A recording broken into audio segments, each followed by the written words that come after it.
and I think I just like the quarter zip movement because one thing that studies show is that when you love yourself and you take pride in yourself, you take pride in your appearance, you take pride in how you show up to the world, then good things are more likely to happen for you.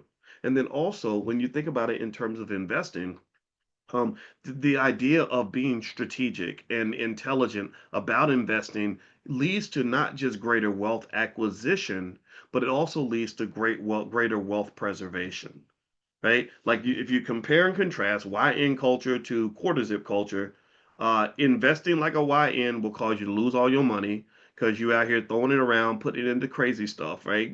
You buying crappy cryptos and hoping that they double or triple, putting all your money into stock options, which unfortunately can turn into gambling. Whereas maybe the quarter zip investor is the person who has the diversified portfolio with assets in high quality companies that are going to preserve their value.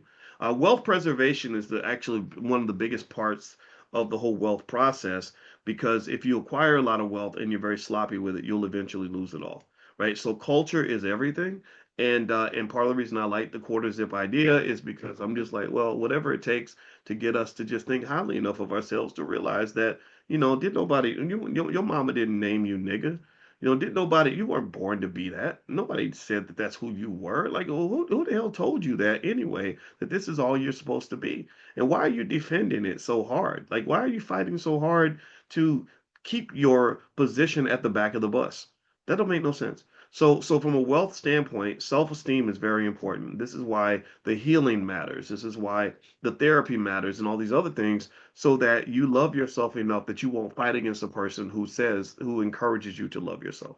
Okay, so self-love, that's important. Keep that in mind. All right, so let's pop in and let's go back to Instagram again. It's like so many cool interesting things that happened this weekend. I want to talk to y'all about it. And it's related. All this is what my goal is to take everything back to the economics. Okay.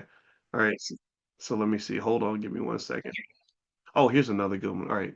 So give me a second. Here, this is interesting. This is something I saw about sort of economic perceptions and kind of wanting to keep up with the Joneses and how dangerous this can be financially. So I'm gonna play this now. Let me know if you can hear it. Here it goes. Five things you didn't know about how Zillow is destroying relationships.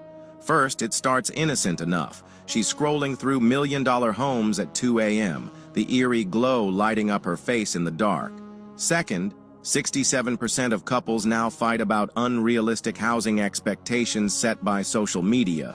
Those perfect kitchens and marble countertops become weapons. Third, Zillow addiction increases relationship dissatisfaction by 45%. Constantly viewing expensive homes creates a dangerous comparison culture that poisons everything. Fourth, partners start resenting their current living situation and each other. They sleep in separate beds after house hunting arguments, dreaming of lives they can't afford. Fifth, here's the shocking truth. Couples who regularly browse homes they can't afford are 3 times more likely to cheat. Those virtual house tours become emotional affairs. They're not just fantasizing about different homes. They're fantasizing about different lives entirely. Different partners who could afford those dreams.